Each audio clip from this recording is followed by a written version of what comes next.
হযরত আমর ইবনুল আস রাদিয়াল্লাহু আনহু বলে দিলেন, না না না, আমার নবীর মূর্তি বানায়া আমার নবীকে বেইজ্জত করার দরকার নাই। আমি আমর ইবনুল আস সেনাপতি নিজে নাক ভাঙছি। তোমাদের যদি নাকের বদলে নাক ভাঙ্গাই তোমাদের প্রতিশোধ হয়, তাহলে আমাকে জেরুজালেমের চৌরাস্তায় দাঁড় করে আমার নাকটা ভাঙ্গে লয়ে যাবে, কেটে লয়ে যাবে। খ্রিস্টানরা ভাবলো মুসলিম সেনাপতির নাক যদি কাটা যায় তাহলে এক চান্সে মুসলমানদেরকে বেইজ্জতি করলাম। ঠিক আছে, কবে কাটা যায় ডেট করা হলো। আমর ইবনুল আসকে ডাকা হলো। তিনি নবীর কৃত্রিম নাক ভাঙ্গার বেইজ্জত থেকে নবীজিকে বাঁচানোর জন্য আশিকে রাসূল আমর ইবনুল আস নিজের তাজা নাক দেওয়ার জন্য জেরুজালেমের চৌরাস্তায় দাঁড়ায় গেলেন বিচার করার জন্য। ওনার নাক কাটবে। যখন ওনার নাক কাটতে আসছে তখন উনি কাঁদতেছেন। ওরা বলে একটা নাক যাইতেছে তাই কান্দো। কয় না, ধারণা তোমাদের ভুল, আমার নাক যাইতেছে জন্য কাঁদি না, কাঁদি লজ্জায়।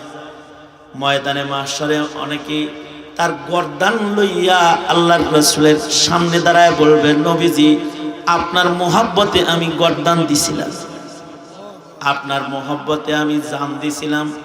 ওই দিন আমি নাক লইয়া নবীর সামনে কেমনে দাঁড়াবো যে আমি নবীর প্রেমে নাক দিলাম কিন্তু জান দিতে পারলাম না। এই জন্যে কানবার লাগছি। শেষ বেলায় ঘন্টি বাজানো হলো যে এখন নাক কাটবে। ঠিক এমন সময় খ্রিস্টানদের জমায়েত থেকে একজন দাঁড়ায় বলে, না, এই আশিকে রাসূলের নাকে আঘাত করো না। এই যে আমি খ্রিস্টান, আমার নবীর নাক আমি নিজে বানছিলাম তাদের নবীকে আক্রমণ করার জন্য, কিন্তু তাদের ঈমান এত পুখতা যে তারা তাদের নবীর বেইজ্জত কখনো তারা বরদাস্ত করতে পারতেছে না। এদের চাইতে দামি কাফেলা হয় না। আমি পাদ্রী নিজেই মুসলমান হয়ে গেলাম। শরীয়তে ইসলামে একজন মুমিন বান্দার জন্য সবচেয়ে গুরুত্বপূর্ণ বিধান হলো 5 ওয়াক্ত নামাজের বিধান। নামাজ শরীয়তে ইসলামের সবচেয়ে আহাম রকন, ঈমানের পরে। কেউ যদি ইচ্ছে করে নামাজ তরক করে তো ধীরে ধীরে ধীরে ধীরে তার ঈমান নষ্ট হয়ে যায়। মান তারাকা সালাতান মুতাআম্মিদান ফাকাদ কাফারা।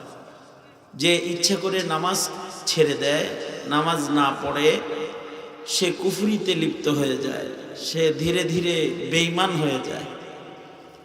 উম্মতের ভেতরে নামাজের আহমিয়ত সর্বাধিক গুরুত্বপূর্ণ। এ কারণেই ময়দানে মাহশরে সর্বপ্রথম নামাজের হিসাব নেওয়া হবে। ময়দানে মাহশরে আল্লাহ তাআলা বান্দার কাছ থেকে আগে নামাজের হিসাব নেবেন। আউয়ালু মা ইউহাসাবু বিহিল আবদু ইয়াউমাল কিয়ামাতিস সালাহ। সর্বপ্রথম বান্দার কাছ থেকে তার নামাজের হিসাব নেওয়া হবে।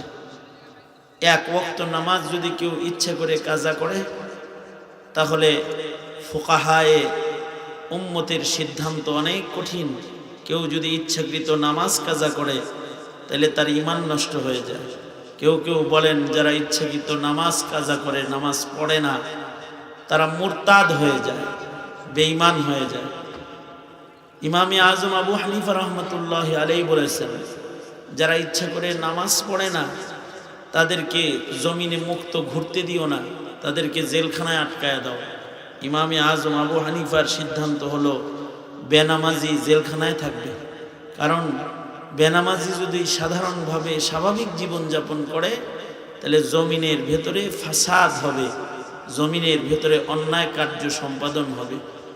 কারণ যে নামাজ পড়ে না সে সব করতে পারে, যে নামাজ পড়ে না সে মিথ্যা বলতে পারে, যে নামাজ পড়ে না সে খুন করতে পারে, যে নামাজ পড়ে না সে সুদ খাইতে পারে, ঘুষ খাইতে পারে, অত্যাচার করতে পারে, চুরি করতে পারে, ডাকাতি করতে পারে, সকল প্রকারের পাপাচার সে করতে পারে যে নামাজ ছেড়ে দেয়। এ কারণেই নামাজ ছেড়ে দিতে দিতে বেনামাজির সমাজ থেকেই এক সময় বেঈমান জন্ম হয়, বেঈমান পয়দা হয়। বেনামাজি যখন হয়ে যায় এই দল থেকেই বেঈমান পয়দা হয়। বেনামাজির ভেতর থেকেই কাদিয়ানি পয়দা হয়, বেনামাজির ভেতর থেকেই নাস্তিক পয়দা হয়, বেনামাজির ভেতর থেকেই মুরতাদ পয়দা হয়। বেনামাজি যখন তার ওই হালতের উপরে অটল থাকতে থাকে তখন এক পর্যায়ে সে ঈমান শূন্য হয়ে যায়। আর যদি কেউ নামাজ পড়ে, নিয়মতান্ত্রিক নামাজ পড়তেছে, তো তার ঈমান মজবুত হয়।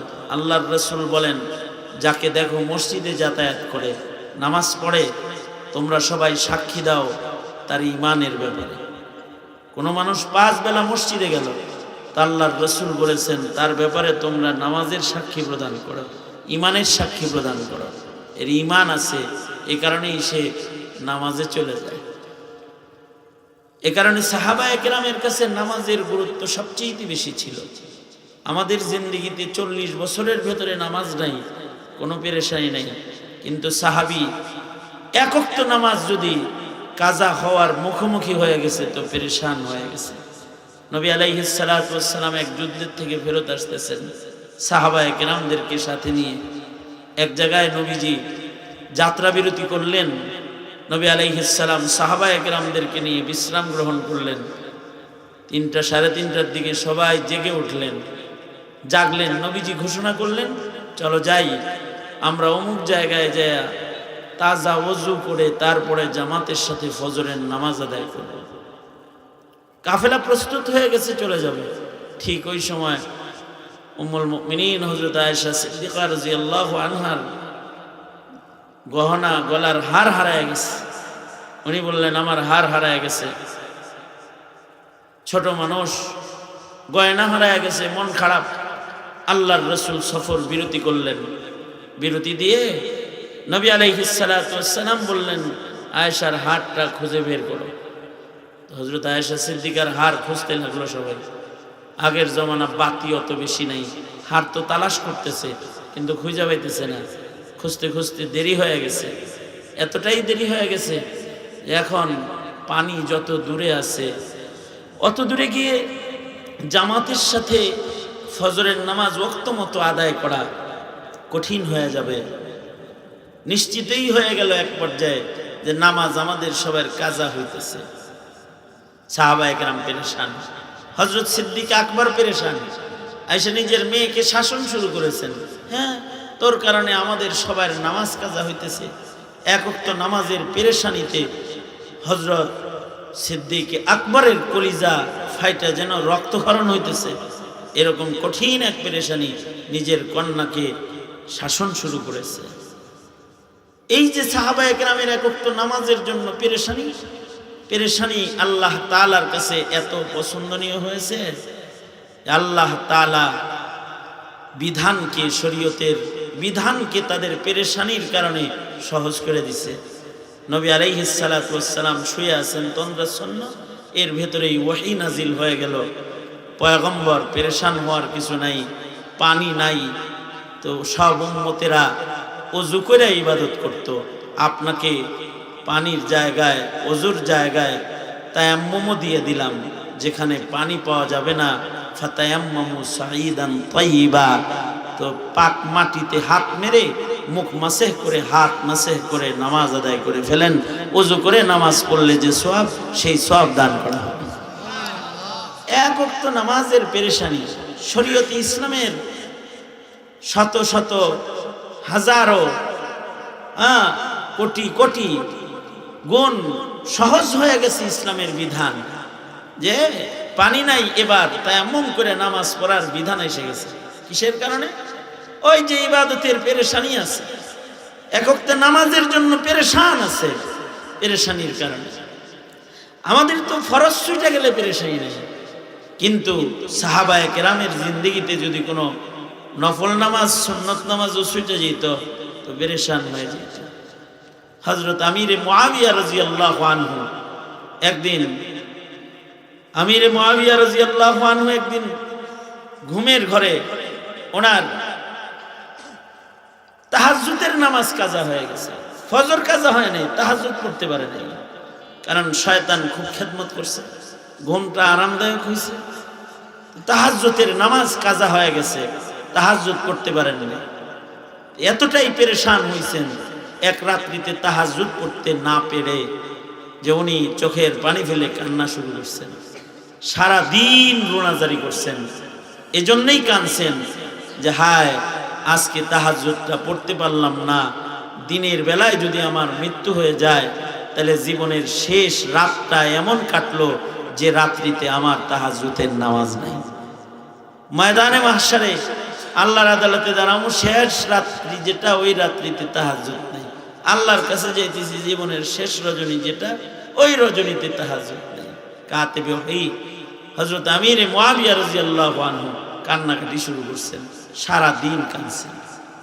এরপরে একদিনের ঘটনা, ওই দিন উনি তাহাজ্জুদের সময় ঘুমাইতেছেন, কে যেন ওনার ঘরে এসে ওনাকে ডাকতেছে, এই আমির মুআবিয়া উঠো উঠো, তাহাজ্জুদ পড়বা না, ওক্ত চলে গেল তো। উনি চিন্তা করতেছেন ঘরের ভিতরে তো আমি ছাড়া কেউ নাই, ডাকে কে?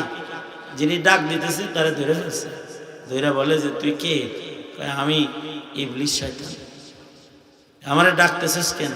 তুই তো আমারে ঘুম পালানোর কথা যেন আমি পড়তে না পারি, কিন্তু তুই আজকে যে ডাকতে আইছস কারণটা কি? ডাকতে আইছি মনের দুঃখে, কারণ এর আগে একদিন আপনারে ঘুম পাড়াইছি, হাত পা টিপা দিয়েছি, আরামে ঘুমাইছেন, তাহাজ্জুদ পড়তে পারেন নাই। কিন্তু এক রাত্রি তাহাজ্জুদ পড়তে না পেরে সারাদিন কাঁদছেন, পরের রাতের তাহাজ্জুদের পূর্ব পর্যন্ত কাঁদছেন, সারা জিন্দেগি তাহাজ্জুদ পড়ে যা উঠছেন, এক রাত্রিতে তাহাজ্জুদ না পড়ে কান্দা কাটা তার চেয়ে বেশি উঠে গেছে। এই যে তাহাজ্জুদ না পড়তে পারার বেদনা আপনার ভেতরে পাওয়া গেছে, এই বেদনার কারণে আল্লাহ তাআলা আপনাকে জিন্দেগি তাহাজ্জুদের চাইতেও অনেক বেশি সওয়াব দিয়ে দিয়েছে, বেশি উপরে উঠে গেছেন। আবার আজকে যদি তাহাজ্জুদ ছুটে যায় তাহলে কালকে সারাদিন কাঁদবেন, পরে শেষে এক রাত্রিতে 1000 বছর আগাইবেন। ওর চাইতে ডাইকা তুইলা দিলাম, পইরা ধীরে ধীরে ধীরে ধীরে উপরে যান, কারণ না পইরাতে এমন কান্দন দিবেন যে আল্লাহরে বেশি ভাও করে ফেলবেন। অর্থাৎ ফরজ নামাজ না, তাহাজ্জুদের নামাজের পেরেশানি। যেই সাহাবীদের জামাতের তাহাজ্জুদের নামাজ বা নফল নামাজের পেরেশানি ছিল এত, সেই সাহাবীদের ফরজ নামাজের পেরেশানি কত ছিল? যে ফরজ নামাজ কাজা হয়ে যাইতেছে, পেরেশানিতে অস্থির হয়ে গেছে, পেরেশান হয়ে গেছে। তাদের পেরেশানি দেখে আল্লাহ তাআলা পৃথিবীর কোন উম্মতরে তায়াম্মুম দেন নাই। সকল উম্মতেরা তহারাতের জন্য গোসল আর ওযুর নিয়ামত পাইছে, কিন্তু এই উম্মত যদি পানি না পায় তাইলেও তাদেরকে আল্লাহ তাআলা পবিত্রতা অর্জন করার যন্ত্র তায়াম্মুমের মতো আজিম নিয়ামত দান করেছে। পানি নাই তো মাটিতে হাত মেরা নামাজ পড়ে ফেলবে, কেমন যেন সে ওযু করেই নামাজ পড়ছে। ওযুরের কারণে পানি স্পর্শ করতে পারতেছে না, তো মাটি দিয়ে তায়াম্মুম করে পড়ে ফেলাও। অসুস্থ তুমি, পানি ধরলে তোমার এজমা বাইরে যাইব, তাহলে মাটিতে হাত মেরা তায়াম্মুম করে সময় মতো নামাজ পড়ে ফেলো। এক ওয়াক্ত নামাজের পেরেশানি সাহাবীদেরকে এই রকম কান্দাইছে। আর আমাদের জিন্দেগিতে কিছু কিছু মুমিন আছে তাদের 40 বছরের ভেতরে এক ওয়াক্ত নামাজ নাই। কিছু কিছু মুমিন এমন আছে যাদের 50-60 বছর বয়স হয়ে গেছে, বৃদ্ধ হয়ে গেছে, তারপরেও তার নামাজ নাই, নামাজের কোনো গুরুত্ব তার নাই। যার কাছে নামাজের গুরুত্ব নষ্ট হয়ে যায় তার কাছে ঈমানের গুরুত্ব নষ্ট হয়ে যায়, সে বেঈমান হয়ে যায়। আর যার কাছে নামাজের গুরুত্ব এসে যায় তার ভেতরে তাকওয়াল্লাহ এসে যায়, কারণ নামাজ এক আহাম ইবাদত। কেউ যদি নামাজ পড়ে তো তার নামাজ তাকে সকল প্রকারের গুনাহ থেকে ধরে ধরে বাঁচায় রাখে। ইন্নাস সালাতা তানহা আনিল ফাহশাই ওয়াল মুনকার, নামাজ মানুষকে তার সকল প্রকারের পাপাচার থেকে তাকে বাঁচায় রাখে। আল্লাহু আকবার।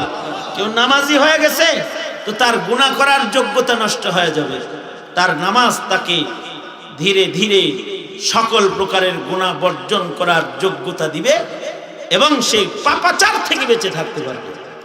এই কারণে ইমামে আজম বলে যারা নামাজ পড়ে না তা করে জেলে দিয়ে দাও, কারণ তারা পাপ করবো বেশি। কিন্তু জমানা উল্টা বুঝছে, নামাজিদেরকে জেলখানায় দেয় আর বেনামাজিরা ঘুরাবে না। শরীয়তের বিধান হলো নামাজ পড়ে না তো ওরে জেলখানায় দিয়ে দাও, কারণ ও নামাজ পড়ে না যে তো বাবা খাইবো, ইয়াবা খাইবো, ও পাপাচার করবো, মদ খাইবো, জেনা করবো, ব্যভিচার করবো। আর নামাজ পড়তেছে তো নামাজের দ্বারা তার ভেতরে তাকওয়াল্লাহ আসবে।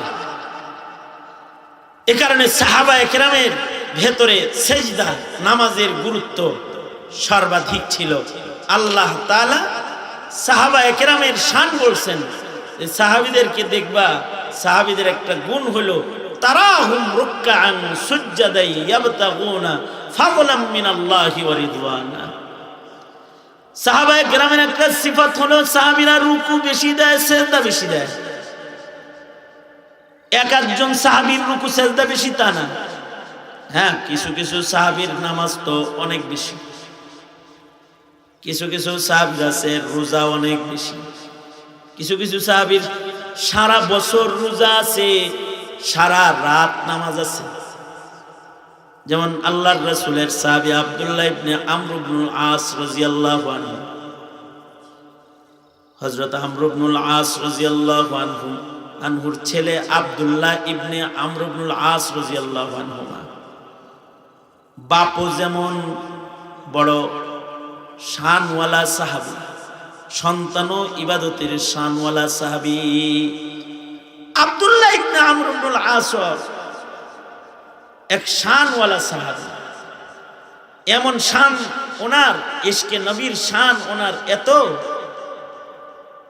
নবী পাকের মোহাব্বত ওনার দিলের ভিতরে এই পরিমাণ যে ওনার মোহাব্বতের দ্বারা খ্রিস্টানদের দিল আবাদ হয়ে গেছে। হাজার হাজার খ্রিস্টান আমর ইবনুল আসের নবী প্রেম দেখা কালেমা পড়া মুসলমান হয়েছে, ওনার নবী প্রেম দেখা কালেমা পড়া মুসলমান হয়েছে। জেরুজালেম বারবার মুসলমানদের দখলে এসেছে, বারবার মুসলমানদের হাতছাড়া হয়েছে জেরুজালেম। আমর ইবনুল আস রাদিয়াল্লাহু আনহুর নেতৃত্বে জেরুজালেমের দিকে মুসলিম কাফেলা আগাইতেছে। ওখানে জেরুজালেমের চৌরাস্তায় ওই সময় যুদ্ধ যখন হইতেছে মুসলিম আর খ্রিস্টানরা, জেরুজালেমের চৌরাস্তার ভেতরে তখন হযরত ঈসা আলাইহিস সালামের একটা মূর্তি বানানো ছিল। খ্রিস্টানরা একটা দুই নাম্বারই করলো কি, জেরুজালেমের চৌরাস্তায় ঈসা নবীর যে মূর্তিটা আছে, যুদ্ধ করে তো পারতেছে না, কৌশলে এবার মুসলমানদেরকে আক্রমণ করার ফোন দিয়ে ওরা বাইর করলো যে জেরুজালেমের চৌরাস্তায় ঈসা আলাইহিস সালামের যে মূর্তিটা খ্রিস্টানরা বানাইছিল, নিজেরাই নিজেদের নবীর মূর্তির নাক ভাঙলো। মাওলানা আমিনুল ইসলাম রহমতুল্লাহ আলাইহি লালবাগ শাহী মসজিদের খতিব, ওনার সুন্দর একটা লেখা আমি পড়েছি, নাকের বদলে নাক, নাকের বদলে নাক, লেখার শিরোনাম। এই জায়গায় ঈসা নবীর একটা মূর্তি ছিল, খ্রিস্টানরা করলো কি, নিজেদের নবীর মূর্তির নাক নিজের হাতে নিজেরাই ভাঙলো। খ্রিস্টানরা এরকম কাম আগের থেকেই করে, এরা নকল কাবা বানায় দুই নাম্বারই করছে। একবার ইয়ামানে একবার নকল কাবা নির্মিত হলো, যে নকল কাবা ওরা নিজেরাই নকল কাবা বানায়া নিজেদের কাবায় নিজেরাই বাথরুম কইরা তারপরে বলল কি যে দেখছো মুসলমানরা আমাদের ইয়ামানে আইসা আমাদের কাবা শরীফে বাথরুম করছে। উদ্দেশ্য হলো মুসলমানদের কাবা ভাঙ্গার একটা লাইন বের করা। ওই সময় আব্রাহা ৭০,০০০ সৈন্যের বাহিনী নিয়া ঘোড়া হাতি উট সাজে সজ্জিত হয়ে হাতির বাহিনী লইয়া আব্রাহা মক্কায় আক্রমণ করেছিল। যেই আক্রমণ প্রতিহত করার জন্য আল্লাহ তাআলা আবাবিলের ঝাঁককে আল্লাহর কুদরতে পাঠায় দিয়েছে।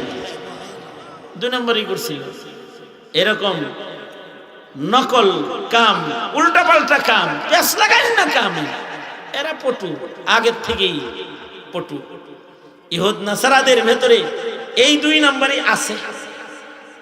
তো তারা করলো কি, নিজের নবীর নাক নিজের হাতে ভাঙলো, ভাঙ্গে বলল, আমর ইবনুল আস, তোমাদের সাথে যুদ্ধ করবো কি? তোমরা তো মানুষের উপরে আক্রমণ করো না, নবীর উপরেও আক্রমণ করো। নাউজুবিল্লাহ, আমরা তো সকল নবীর উপরে ঈমান আনি, এনেই আমরা মুমিন। আমাদের কাছে সকল নবীর মূল্য আছে, আমরা কেউ ওই নাক ভাঙি নেই। না, জিগায় দেখো নাক ভাঙছে, তোমার সৈন্যরাই কেউ ভাঙছে না, আমাদের কেউ ভাঙে নাই। না, আমাদের সন্দেহ তোমরাই ভাঙছ। প্রতিশোধ এইভাবে আমরা নিব যে জেরুজালেমের চৌরাস্তায় আমরা মুহাম্মদুর রাসূলুল্লাহ সাল্লাল্লাহু আলাইহি সাল্লামের নামের একটা মূর্তি বানাবো। মূর্তি বানায়া ওই মূর্তির নাক ভাঙ্গা আমরা আমাদের নবীর নাক ভাঙ্গার প্রতিশোধ নেব। অর্থাৎ ইমোশনাল কায়দায় মুসলমানদের ঈমানের উপরে আঘাত করতেছে। এই আঘাতগুলো যুগে যুগে ইহুদ নাসারারা মুসলমানদেরকে করে। হযরত আমর ইবনুল আস রাদিয়াল্লাহু আনহু বলে দিলেন, না না না, আমার নবীর মূর্তি বানায়া আমার নবীকে বেইজ্জত করার দরকার নাই। আমি আমর ইবনুল আস সেনাপতি নিজে নাক ভাঙছি। তোমাদের যদি নাকের বদলে নাক ভাঙ্গাই তোমাদের প্রতিশোধ হয়, তাহলে আমাকে জেরুজালেমের চৌরাস্তায় দাঁড় করায় আমার নাকটা ভাঙ্গে লয়ে যাবে, কেটে লয়ে যাবে। খ্রিস্টানরা ভাবলো মুসলিম সেনাপতির নাক যদি কাটা যায় তাহলে এক চান্সে মুসলমানদেরকে বেইজ্জতি করলাম। ঠিক আছে, কবে কাটা যায়? ডেট করা হলো, আমর ইবনুল আসকে ডাকা হলো। তিনি নবীর কৃত্রিম নাক ভাঙ্গার বেইজ্জত থেকে নবীজিকে বাঁচানোর জন্য আশিকে রাসূল আমর ইবনুল আস নিজের তাজা নাক দেওয়ার জন্য জেরুজালেমের চৌরাস্তায় দাঁড়ায় গেলেন বিচার করার জন্য। ওনার নাক কাটবে। যখন ওনার নাক কাটতে আসছে তখন উনি কাঁদতেছেন। ওরা বলে, একটা নাক যাইতেছি তাই কান্দো। কয় না, ধারণা তোমাদের ভুল, আমার নাক যাইতেছে এজন্য কাঁদি না, কাঁদি লজ্জায়। ময়দানে মাহশরে অনেকে তার গর্দান লইয়া আল্লাহর রাসূলের সামনে দাঁড়ায় বলবে, নবীজি আপনার মোহাব্বতে আমি গর্দান দিছিলাম, আপনার মোহাব্বতে আমি জান দিছিলাম।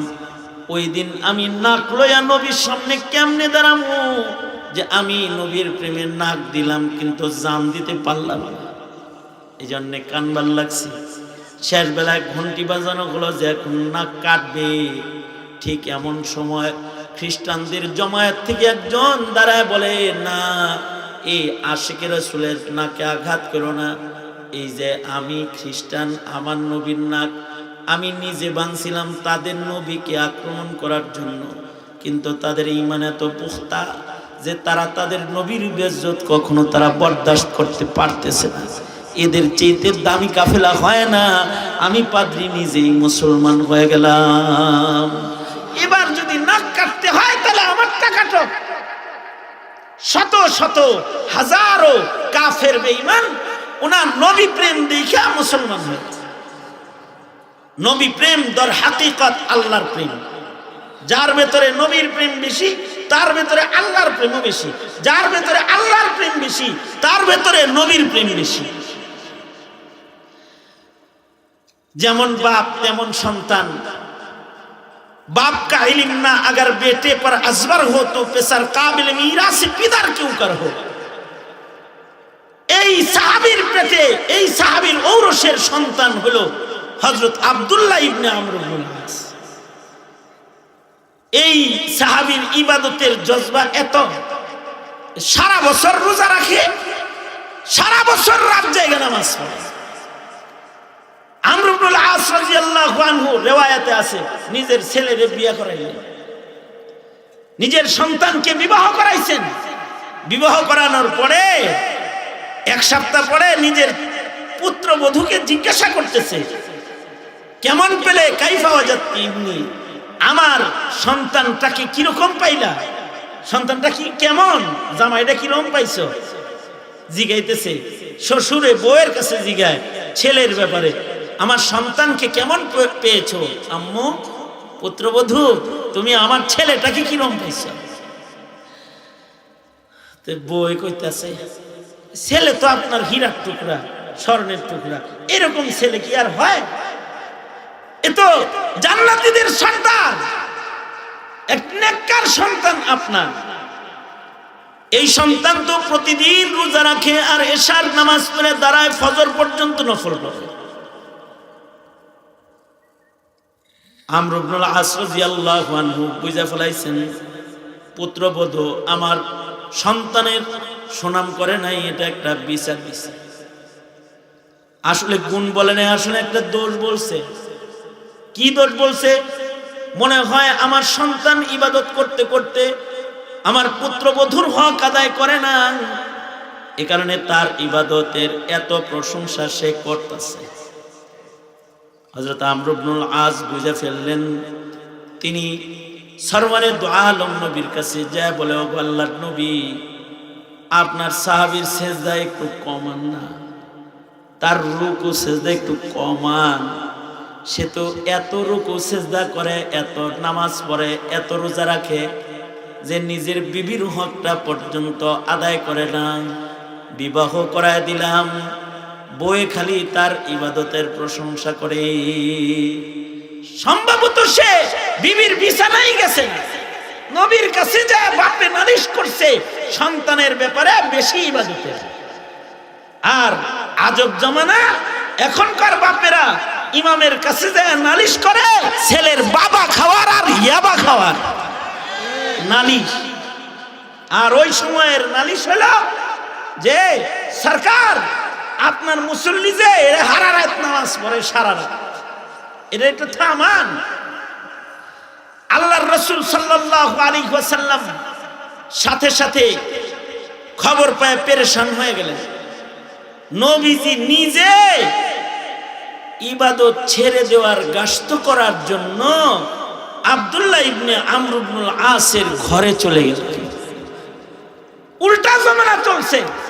এখন হলো গাস্তের জন্য মুসলমানের ঘরে যায় পিঠে হাতায় বলতে হয়, চলেন ভাই একটু জামাতে যাই, মসজিদে যাই, 2 রাকাত নামাজ পড়ি ভাই, চলেন না ভাই, আসেন আলেম ওলামার সাথে নেককারদের সাথে একটু জিকিরে সময় কাটাই।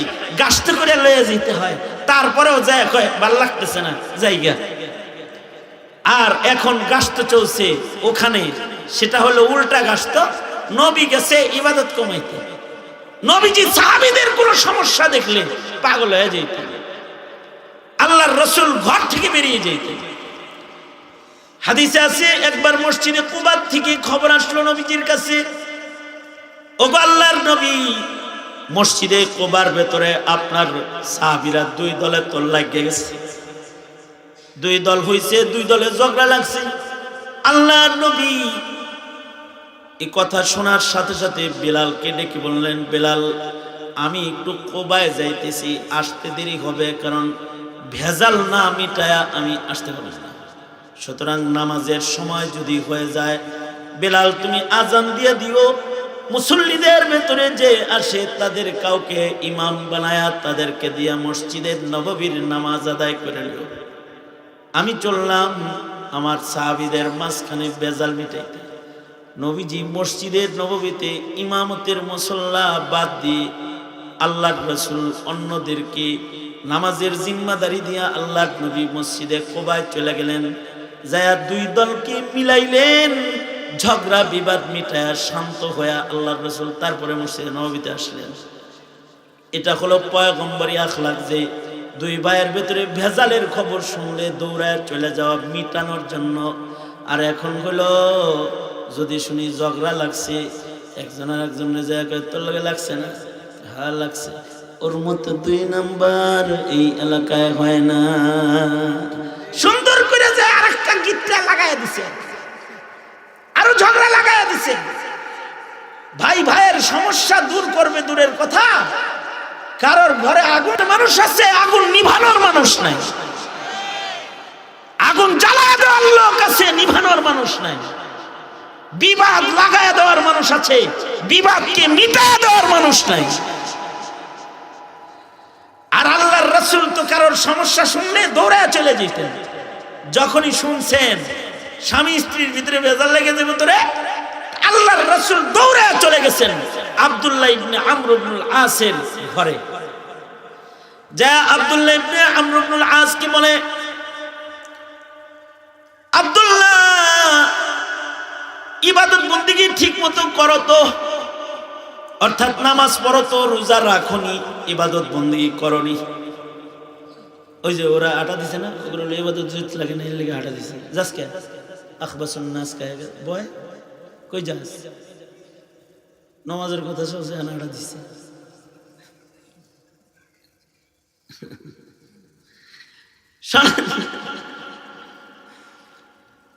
আব্দুল্লাহ ইবনে আমর ইবনুল আস কি বলতেছে, ইবাদত ঠিক মতো করা তো। এ তো মনে করছে নবীর কাছে এখন নিজের ইবাদত যা কয়া হলাই নবী খুশি হয়ে যাও। হ্যাঁ নবী ডেলি রোজা রাখি, প্রতি রাত্রে লম্বা লম্বা নামাজ পড়ি। কিরকম লম্বা করো, খতম করার চেষ্টা করি কিন্তু কুলায় উঠতে পারি না। মানে এক রাত্রেই কোরআন মাজিদ পুরাটা খতম করার চেষ্টা করে। সাহাবীদের কেউ কেউ এক রাত্রে খতম করেছেন, তাদেরকে আল্লাহ বারাকা দান করেছে, 2 রাকাত নামাজ এক খতম করে ফেলছে। ইমামে আজম আবু হানিফা রাহমাতুল্লাহ আলাইহি 1 রাকাত নামাজে কোরআন শরীফ খতম করে ফেলছে। হযরত উসমান ইবনে আফফান 2 রাকাত নামাজ 1 রাকাত নামাজে কোরআন খতম করে ফেলেছে। তে উনিও কয় চেষ্টা করি এক রাত্রি শেষ করার, কুলায় উঠতে পারি না। আল্লাহর রাসূল বললেন বাড়াবাড়ি করার দরকার নাই, 40 দিনে 1 খতম পড়বা। কয় দিনে? কয় দিনে? 40 দিনে 1 খতম করবা। এক রাত্রে খতম করতে কইছে কে তোমার? 40 দিনে 1 খতম করবা। না না না না না, আমার গায়ে শক্তি আছে, আমি 40 দিনে 1 খতম করবো, হয় নাকি? ঠিক আছে তাহলে 30 দিনে করো, 1 মাসে 1 খতম করো, ডেলি 1 করা। না না না, এটা হবে না, আমার আরো লম্বা নামাজ সেজদা লাগে। ঠিক আছে তাহলে 10 দিনে 1 খতম করো, ডেলি 3 পারা পড়ো। না তাও হবে না, কম হয়ে যায়, আর একটু বাড়ায় দেন আমারে, আমি আর একটু বেশি পড়তে চাই। মুহাম্মাদুর রাসূলুল্লাহ সাল্লাল্লাহু আলাইহি সাল্লাম বলতেছেন যে 10 দিনে করো, ডেলি 3 পারা পড়ো। উনি কয় না না, আমি আরো বেশি পড়তে চাই। আল্লাহর রাসূল বললেন কম আজ কম 3 দিনে কোরআন খতম করবা, এর চাইতে বেশি সময় কমায়ও না, তাহলে সব নষ্ট হয়ে যাবে। তুমি যেহেতু পারো তাহলে 3 দিনে করো, এর চাইতে নিচে নাইমো না। আল্লাহর রাসূল বললেন রোজা কিরকম রাখো?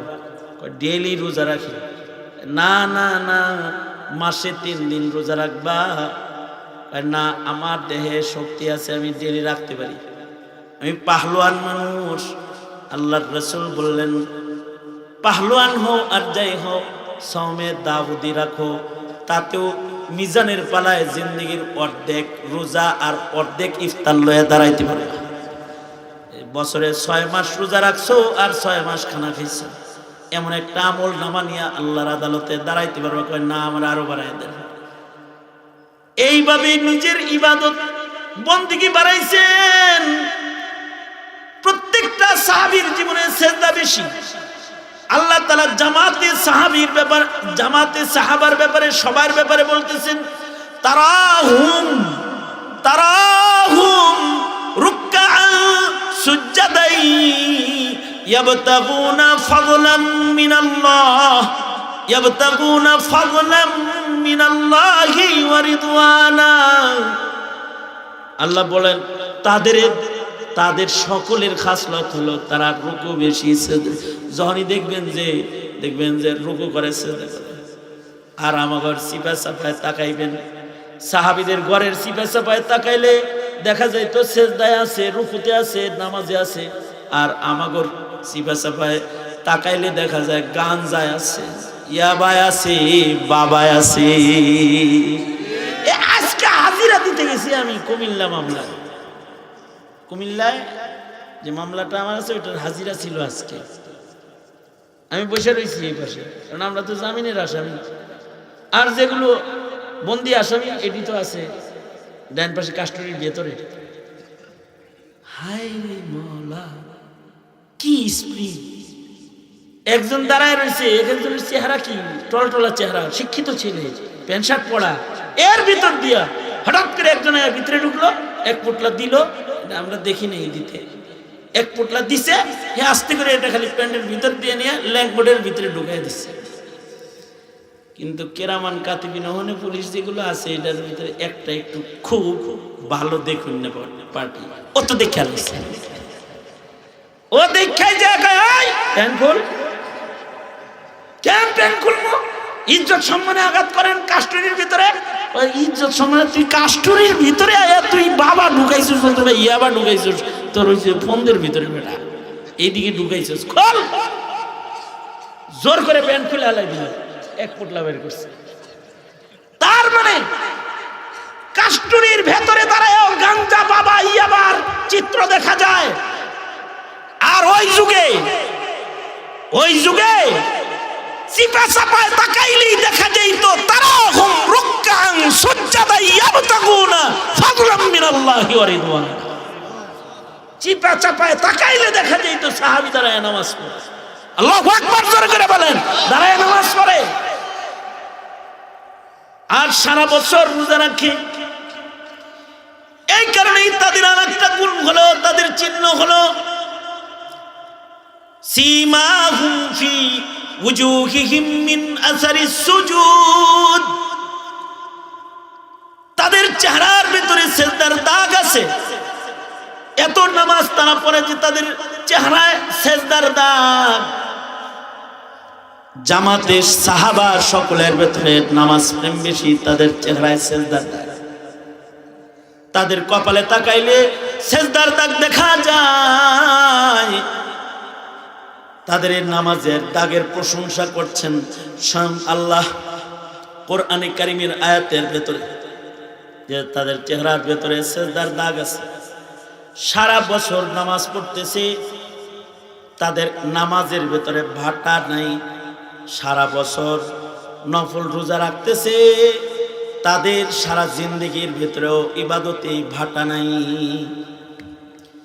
শারিহুল বুখারী বদরুদ্দিন আইনি ওনার কিতাবে লিখেছেন যে এ আব্দুল্লাহ ইবনে আমর ইবনুল আসের বয়স যখন বয়োবৃদ্ধ হয়ে গেছে আর মরজে মৌতে যখন আছে, ডাক্তার এসে ওনাকে বললেন এখন তো বুড়া হইছেন, এখন রোজা নামাজ একটু কমায় দেওয়ান চলে, আপনার জোয়ানিতে করছেন, এখন না করলেও সব পেয়ে যাইবে। ডাক্তারে ফতোয়া দেয়, উনি ডাক্তারের কয় বেশি ফতোয়া দিতে আইও না, কারণ আমার দেহ দুর্বল হয়েছে, আমার ইমান দুর্বল হয় নাই। আমি নবীর কাছ থেকে এগুলো পাশ করাইছি যে আমি এই ইবাদত গুলা করবো, জান থাকতে ছাড়তাছি না, জীবন থাকতে ছাড়বো না। এবং উনি রোজার হালতে ইন্তেকাল করেছেন, যেদিন মারা গেছেন সেদিনও রোজা ছিলেন। কি রোজা ছিলেন? রোজার মাসের রোজা না, নফল রোজা। আর রমজান মাস আইবার লাগছে, ফরজ রোজা বান্দার লাগে প্রেসক্রিপশন বানাইলো বুবুর কাছে, দেখো দেখো আমার কিন্তু ভিতরে গোলমাল, তুমি রোজা রাখবা, আমারে খাওয়াইবা, কারণ ডাক্তারে কইছে আমার রোজা না রাখতে। কোন রকমের রোজা ভাঙ্গার প্রেসক্রিপশন রেডি করার জন্য অনেকে প্রস্তুত হয়ে যাবে, অনেকে মাসালার জন্য এখনই করে। গত শুক্রবার একজন এসে কয়ে হুজুর আমার শরীরটা তো বেশি ভালো না, রোজা রাখলে আমার প্রেশার নিচে নেমে যায় একেবারে, কি করা যায়, আমার কি ভাঙ্গা জায়েজ আছে নাকি? আমি বললাম চেহারা দেখে তো কয় জায়েজ নাই, কিন্তু রিপোর্ট তো আর আমি বুঝি না, কিন্তু আপনার চেহারা ছবি বলে ভাঙ্গা আপনার জায়েজ হবে না। এই হলো আমাদের হালাত মুহতারাম হাজিরিন। এ কারণে জীবনের সেজদা বেশি দেওয়া চাই, 5 ওয়াক্ত নামাজের হিফাজত করা চাই, ওয়াক্ত মতো নামাজ পড়া চাই, নামাজের হার মাসাইল জেনে মাসাইল মাফিক নামাজ পড়া চাই, নামাজের মাসাইল মাফিক নামাজ পড়া চাই, মাসআলা যেন সহিহ হয়।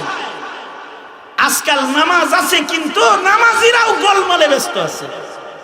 একজনে বলে হুজুর আমাগর কিছু মুসল্লি আছে, এরা নামাজও পড়ে সুদও খায়, নামাজও পড়ে ঘুষও খায়, নামাজও পড়ে সব করে, তাই না? নামাজ সব গুনাহ থেকে বাঁচায়, তো এরা নামাজও পড়ে সুদ খায় কেমনি? তো আমাদের মুরব্বী বলে নামাজের এক্সরে করো, নামাজকে এক্সরে করো, সে নামাজ পড়ে বটে, কিন্তু তার নামাজ হয় না। হয়তো তার নামাজের মাসালায় গন্ডগোল আছে, নয়তো তার নামাজের ওযুতে গন্ডগোল আছে, নয়তো তার নামাজের রকুনের ভেতরে কোনো ভেজাল লাগাইছে যে তার নামাজটা বাতিল হয়ে যায়, তার নামাজ হয়ই না। নামাজ কার কতদূর হয়, যার যার হিসাব তার তার কাছে পাক্কা। আপনার হিসাব আপনার কাছে আছে, আপনার নামাজ কেমন হয়। কারণ ইমাম সাহেব ছুটিতে গেলে যেহেতু কাছে আসার সাহস পান না নামাজ পড়ানোর জন্য, ইমামরেই বলেন আর একটা ইমাম দিয়ে যায়। বাপের বেটা সাদ্দাম কইতে পারলেন না, ইমাম সাহেব যখন মনে চায় ছুটিতে যান, আপনার জায়গায় আমি আছি। তাইলে বোঝা যেত আপনার নামাজ এক নাম্বার। আরে নামাজ তো দূরের কথা, মুয়াজ্জিন ছুটিতে যাইবার পারে না। ঈদের সময়ও আজান দেওয়ার একটা যুবক নাই, আজান দেওয়ার একটা মুসল্লি নেই।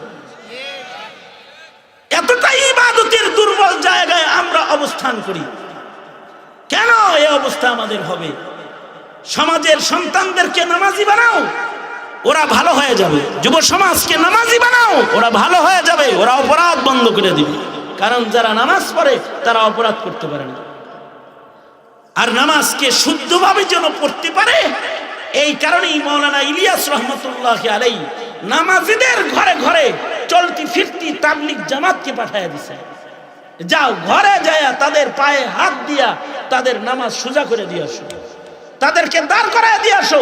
মুহিউস সুন্নাহ শাহ আবরারুল হক রহমতুল্লাহ আলাইহি দাওয়াতুল হক এর শিরোনামে নামাজের প্রশিক্ষণ চালু করে গেছেন, আযান ইকামতের প্রশিক্ষণ চালু করে গেছেন, যে উম্মতের পায়ে ধরে ধরে তাকে নামাজে দাঁড়ানো শিখায় দাও, তার রুকু সেজদা শিখায় দাও, তার কাওমা জলসা শিখায় দাও। কারণ নামাজ যত সুন্দর হবে ঈমান তত সুন্দর হবে। যার নামাজ অসুন্দর তার ঈমান অসুন্দর, যার নামাজ সুন্দর তার ওয়ালায়াত সুন্দর। যার নামাজের ভেতরে সৌন্দর্য বেশি, সুন্নত বেশি, তার নামাজের ওজন বেশি। যার নামাজের মাসাইল ভালো তার নামাজের ওজন ভালো। এ কারণে জাহেলের 1000 রাকাত নামাজ একদিকে রেখে দিলেও আলেমে দ্বীনের 2 রাকাত নামাজের ওজন দেওয়া সম্ভব হবে না। কারণ হলো আলেমের কাছে মাসাইল আছে, আলেমের কাছে মাসআলা আছে। হক আদায় করে নামাজ পড়ার জন্য যা যা দরকার সব এ আলেমের কাছে আছে। অথবা যে নামাজ শিখেছে, নামাজ শিক্ষা পড়ে, তার নামাজ সুন্দর। যে ওযু শিখা ওযু করে তার ওযু সুন্দর। আর যে ওযু করাটাই শিখে নাই, কোন জায়গায় ধুইতে হইব, কোন জায়গায় না ভিজলে ওযু হবে না তাও তার জানা নাই, ওযুটাই যার হয় নাই তার তো নামাজও হয় নাই। ওযুটাও করা জানে না তো তার নামাজ কি হবে? সুতরাং উম্মতকে ওযু নামাজ এগুলো শিখাইতে দাওয়াত ও তাবলীগের মেহনত এক জুরিবিহীন মেহনত। এই মেহনতের মাধ্যমে কোটি কোটি মানুষ ইবাদতের নামাজের লজ্জত পেয়েছে। তো আপনি পারেন না নামাজ, তো তাদের সাথে জুড়ে যান, তাদের সাথে নিজেকে জুড়ে দেন, কিছু সূরা কালাম মশক করে নেন, দোয়াগুলো শিখে নেন, তাতে করে নামাজ আপনার সুন্দর হয়ে যাবে। আশ্চর্য মুসল্লি পাবেন যে 40 বছর যাবত নামাজ পড়ে কিন্তু এখনো পর্যন্ত দোয়ায় কুনুত পড়ে না। পাবেন আপনি। কার কাছ থেকে জেনে সে একটা মাসালা শিখছিল যে দোয়ায় কুনুত না পারলে 3 বার সুবহানাল্লাহ সুবহানাল্লাহ বললো হইব, বাস সেই আদিম যুগের ওই ফতোয়ার উপরে 30 বছর আছে। আরে ওইটা তো তুমি যখন শিক্ষাকালীন সময়ের কথা, যে পারোই না যেহেতু কমাস কম খাড়ায় থাকো আর সুবহানাল্লাহ সুবহানাল্লাহ বলো, তাও নামাজ বেতেরটাও পড়ো। আর তুমি ওইটা দিয়ে তোমার জিন্দেগি পার করে দিলা যে দোয়ায় কুনুতটা পর্যন্ত মুখস্থ করলা না, তাশাহুদটা মুখস্থ করো নাই, দরুদ শরীফটা মুখস্থ করো নাই, কি নামাজ পড়ো আবার নিজেকে মুসলমান দাবি করো? লজ্জা করে না তোমার? শরম করা উচিত তো তোমার। ভাত খাও কেন? রবের রিজিক ভক্ষণ করো, রবের নিয়ামত ভোগ করো, রবের একটা সেজদা দিবার পারো না? যার সেজদা নাই, যার জিন্দেগিতে সেজদার ত্রুটি আছে, নামাজের গলতি যার আছে, তার জিন্দেগির সব গলত, তার সবই গলত। নামাজটা লম্বা করে পড়ার যোগ্যতা রাখতে হবে। কিছু কিছু মানুষ আছে তার জীবনে 6টা সূরা মুখস্থ করছে, 6 সূরা, সূরা ফাতিহা মুখস্থ করছে আর 4টা সূরা মুখস্থ করছে, এই দিয়ে জিন্দেগি কাটায় দিছে। জীবনে কোনোদিন বড় কোনো সূরা মুখস্থ করার চেষ্টাও করে নাই।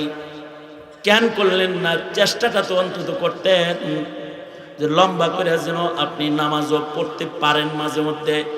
হাবিবে কিবরিয়া মুহাম্মাদুর রাসূলুল্লাহ সাল্লাল্লাহু আলাইহি ওয়াসাল্লাম কখনো কখনো 2 রাকাত নামাজে আল্লাহর রাসূল 7.5 পারা কোরআন মাজিদের তিলাওয়াত করেছেন।